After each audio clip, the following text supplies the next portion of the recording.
To the town, he was a fool, a broke architect inheriting a pile of ruin. His only companion was his loyal German shepherd, Shadow. But when Shadow led him to a perfectly preserved, multi-million-dollar yacht hidden beneath the rot, they called him lucky. They were wrong. When a ruthless billionaire tried to take it all, the real secret was revealed. The boat was never the prize.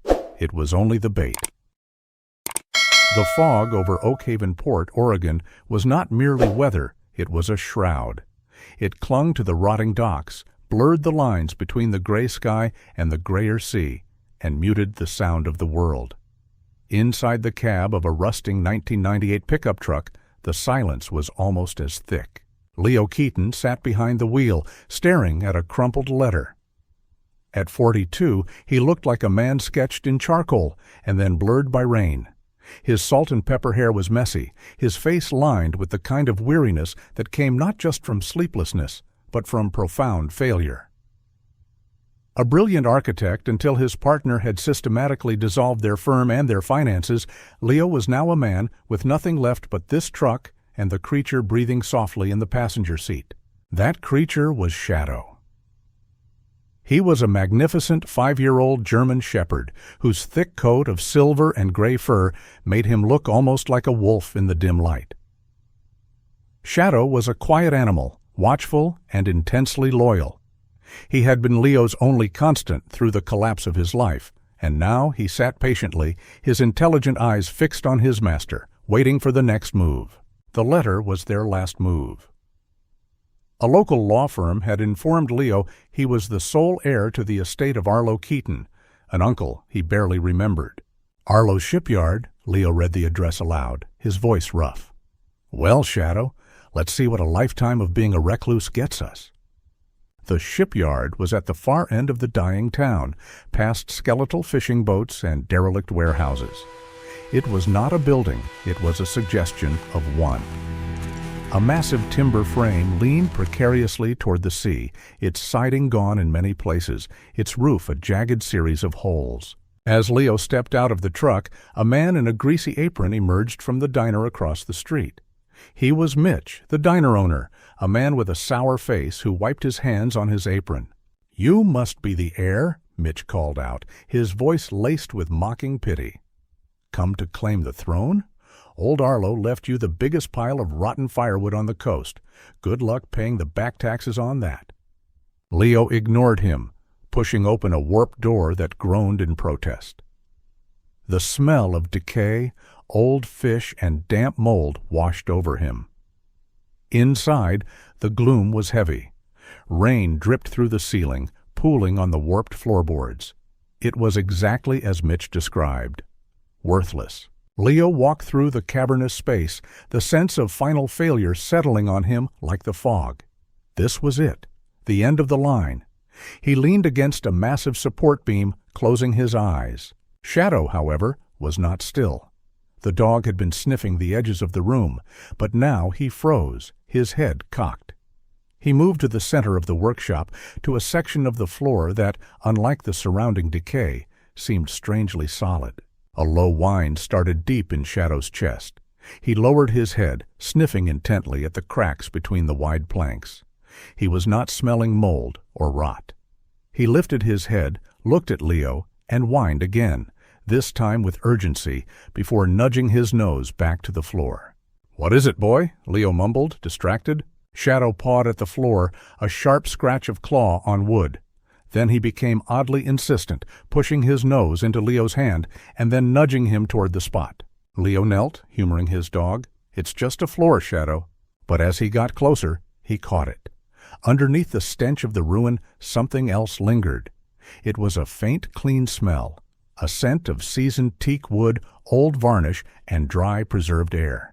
It was the scent of something untouched by the decay surrounding them.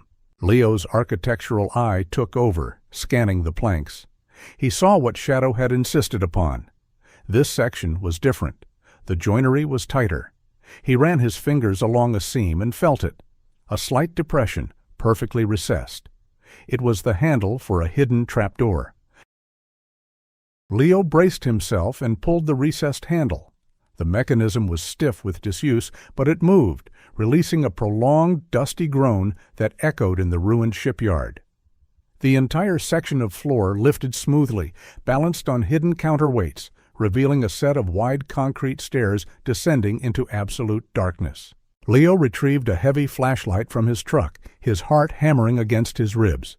Shadow, sensing no immediate danger, padded confidently down the steps, his claws making soft clicking sounds on the concrete. Leo followed, clicking the flashlight on. The damp, fishy air of the shipyard vanished instantly, replaced by an atmosphere that was cool, completely dry, and sterile. It was the scent Shadow had detected, the clean, resinous smell of teak oil and aged varnish. Leo reached the bottom and raised the beam of light. His breath caught in his throat. He was not in a cellar, he was in a tomb. It was a vast climate-controlled dry dock, and resting in the center, supported on massive wooden blocks, was a ghost. It was a stunning, streamlined motor yacht from the early 1930s, perhaps 70 feet long. Its entire hull was a seamless stretch of dark, mirror-polished mahogany, gleaming as if it had been waxed only yesterday. Not a speck of dust, not a hint of mold, marred its perfect surface. As an architect, Leo recognized the flawless lines, the impossible curves, the artistry. It was a masterpiece of craftsmanship, locked away from time. To the side of the vault was a small, clean workshop. On a wooden workbench, beneath a single bare bulb, sat a thick envelope addressed simply to Leo. He opened it. The letter, written in the strong, precise hand of Arlo Keaton, was clear. "If you are reading this," it began, "then you have found my masterpiece. She is the soul of this place, the last true thing built in Oakhaven. But the shipyard is not just a grave for her, it is her shield. A corporation, Thorn Logistics, wants this coastline. They will promise the town the world, but they will deliver only steel and dust. Protect her, Leo. Protect the soul of Oakhaven." Leo spent the night in his truck, the vault sealed, his mind reeling. The next morning, a sleek black sedan, a jarring sight in Oakhaven, pulled up. A man in an expensive, ill-fitting suit stepped out. He introduced himself as Mr. Davies, a yacht broker from Seattle. "I heard old Arlo finally passed," Davies said, his smile thin and practiced. "The word is, you inherited this liability." He gestured at the ruined shipyard. "My clients specialize in maritime reclamation. We could take this entire worthless scrap heap off your hands. Let's say $50,000, just for the land rights." Leo looked at the man, the words from Arlo's letter sharp in his mind. "It's not for sale," Leo said flatly. Mr. Davies' smile did not change, but his eyes hardened. "A pity. Think it over. Some things are too heavy to hold on to." As the sedan drove away, Leo knew the letter was right. The man was not a broker. He was a scout. Thorn Logistics already knew he was here. Shadow moved to Leo's side, pressing his heavy body against Leo's leg, a silent, solid presence. The fight had begun. The sleek black sedan of Mr. Davies was just a ripple. The real predator arrived 2 days later, not by sea, but by air. A private helicopter, its blades making a sharp, rhythmic chop against the fog, descended into the muddy field by the Oakhaven Town Hall. The man who stepped out was Marcus Thorn. He was in his late 50s, tall, and wore a custom-tailored suit that seemed to repel the coastal dampness. His silver hair was cut with severe precision, and his eyes were the color of the cold sea. He was the CEO of Thorn Logistics, and he moved with an aura of absolute, unhurried authority. Leo was walking Shadow along the edge of the water when Thorn, flanked by 2 assistants, approached him directly. Shadow sensed the man's energy and stood close to Leo, watchful, though he did not growl. "Mr. Keaton," Thorn's voice was smooth and deep, lacking any hint of warmth. "I am Marcus Thorn. I am glad you are enjoying the view. It will be changing soon." Without waiting for a reply, one of Thorn's assistants unrolled a large architectural blueprint onto the hood of their car. "This is the future of Oakhaven Port," Thorn said. The drawing depicted a massive, sprawling container port wiping the entire historic coastline, the diner, the shops, and the shipyard off the map. Thorne tapped the blueprint with a gold pen. My projections show a revitalization of this entire region. Jobs, infrastructure, progress. His pen stopped directly on the small square of land marked Arlo's Shipyard. Your inheritance, Thorne continued, is the linchpin. It sits on the only deep-water channel deep enough for my container ships. It is the choke point. It must be dredged. He turned to look Leo in the eye. I am a reasonable man.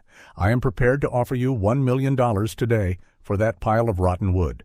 Leo thought of the perfect mahogany hull sitting in the darkness beneath their feet. He thought of Arlo's letter. It's not for sale. Thorne's thin smile did not falter. Mr. Keaton, everything is for sale. Do not be the fool who starves while sitting on a winning lottery ticket. My offer is final. Thorne and his entourage left. The helicopter was gone within an hour. The pressure began the next morning. A county-marked pickup truck pulled up to the shipyard. A grim-faced man, Mr. Hines, the county building inspector, stepped out. He spent less than 5 minutes walking the perimeter, making notes on a clipboard. He never asked to go inside. He simply nailed a bright red notice to the warped door. Leo read the words. Condemned. Structure deemed unsafe for human occupancy. Demolition required within 30 days. It was a legal checkmate. Leo was a broke architect. He had no money to fight Thorne in court and no money to fix the building to code. Desperate, he drove to the Oak Haven Historical Society, a small, dusty building he had passed earlier. He left Shadow waiting in the truck, watching. Inside, behind a desk piled high with aging books, sat Clara Vance. She was young, perhaps late 20s, with energetic, intelligent eyes behind thick glasses. She was the town's sole archivist. "Can I help you?" she asked, looking surprised to have a visitor. "I hope so," Leo said. The red condemnation notice crumpled in his hand. "I need to see everything you have on Arlo Keaton and the history of his shipyard." Clara leaned forward, her expression shifting from curiosity to genuine interest. "Arlo? Nobody has asked about him in years. I always thought he was Oak Haven's greatest mystery." The Oak Haven Town Hall was packed.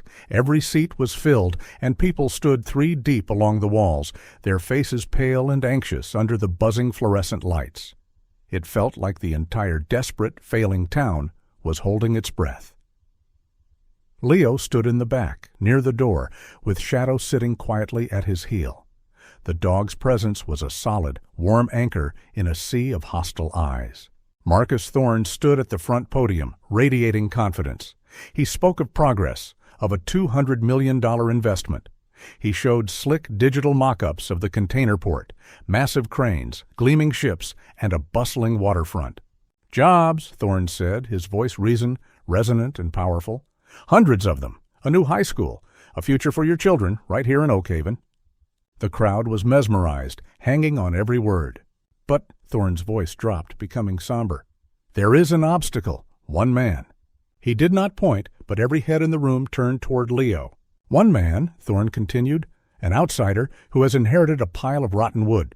A man who, rumor has it, is sitting on a hidden treasure, hoarding it for himself while your town starves. A man who stands between you and this." The air turned electric with anger. Mitch, the diner owner, stood up. "Sell the building, Keaton," he shouted. "Who do you think you are?" The shout broke the dam. Cries of "Sell it!" and "Don't ruin this for us!" filled the room.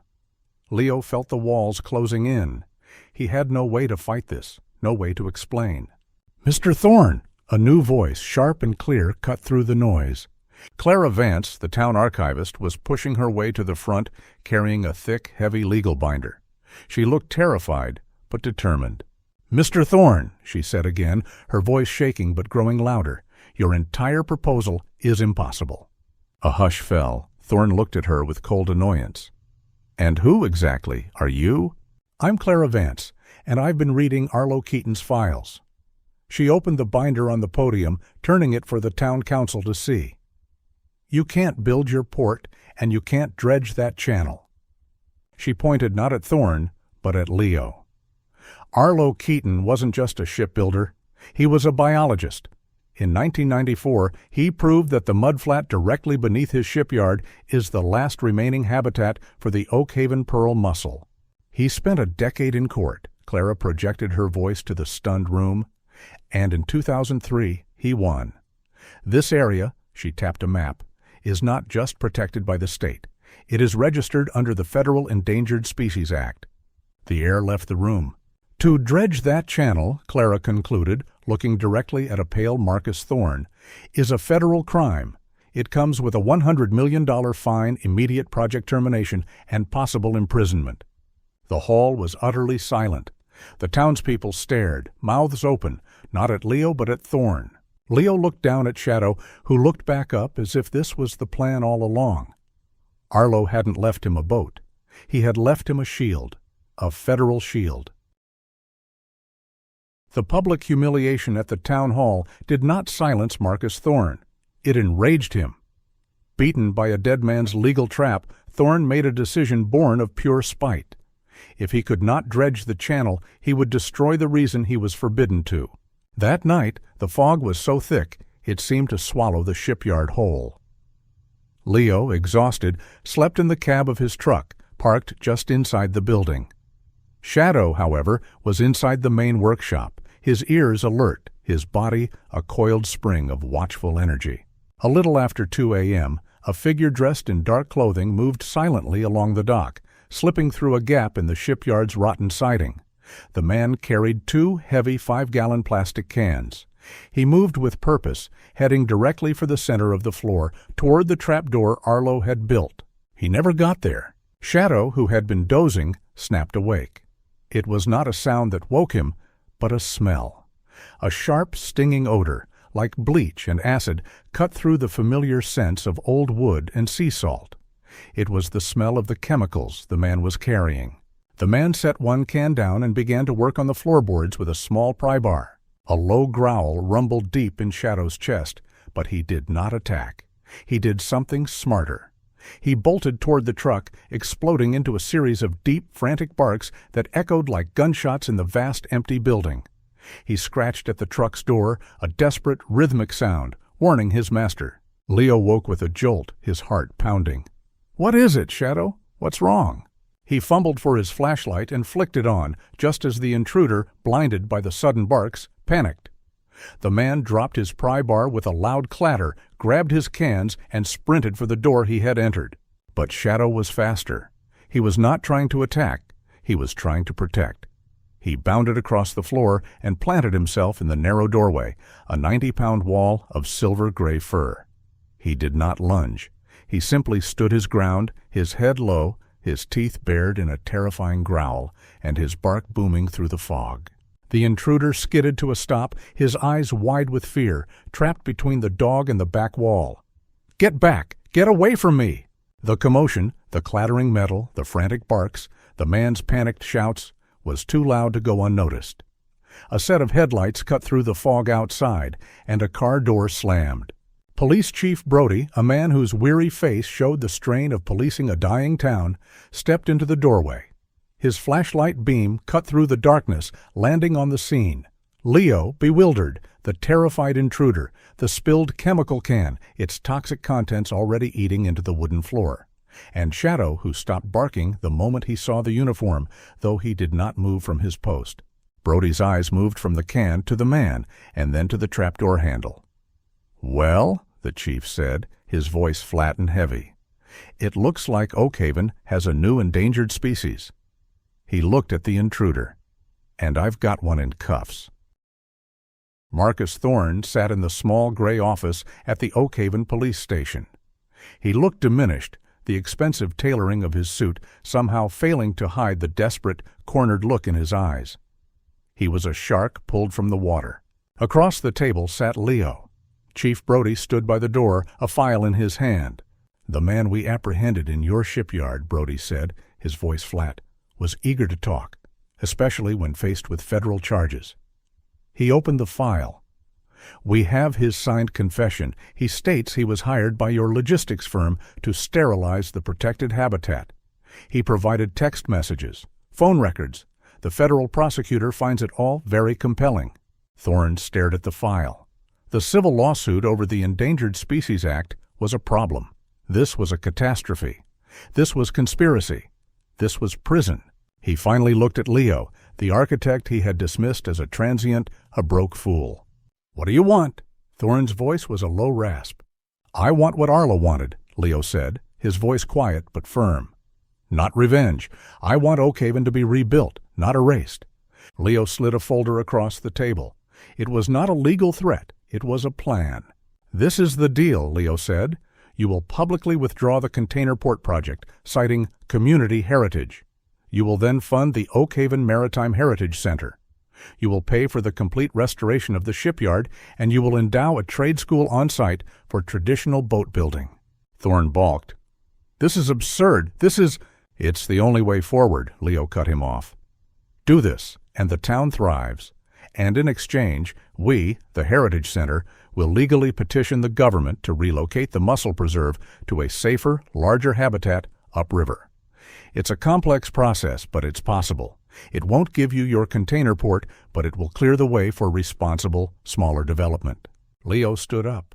"You get to be a hero, Mr. Thorne, or you get to be a federal inmate. The choice is yours." 1 year later, the fog still rolled into Oakhaven Port, but it no longer felt like a shroud. It felt like a curtain rising. The Oakhaven Maritime Heritage Center stood on the waterfront, a perfect fusion of Arlo's restored 1930s shipyard and Leo's clean, modern architectural additions. Inside, where Leo had once smelled only rot and despair, the air was alive with the scent of cedar shavings, varnish, and fresh coffee. In the center of the great hall, the mahogany yacht rested, gleaming under spotlights, its perfect lines drawing gasps from the crowds of tourists. The town was alive. Mitch's diner had a line out the door. The trade school's workshops echoed with the sounds of saws and hammers as young apprentices learned a craft that had nearly died. Leo Keaton, the center's director, stood on the restored dock, watching the sunset paint the water. He was no longer the haunted man in the truck. He had found his purpose. Shadow, now 6, his muzzle showing the first distinguished specks of gray, padded up beside him. He leaned his heavy, warm body against Leo's leg. Leo rested his hand on the dog's head, and together they watched the tide roll in. They were home. Leo and Shadow were two souls lost in the fog who found their anchor not in a treasure, but in each other. It reminds us that the greatest legacies are not made of gold, but of loyalty. If their journey touched your heart, please consider subscribing to join our community. Your likes and comments are truly the lifeblood of this channel, and we are grateful for everyone. Our next story is ready to continue this journey. Just click the video that has appeared on your screen. Thank you for being here with us.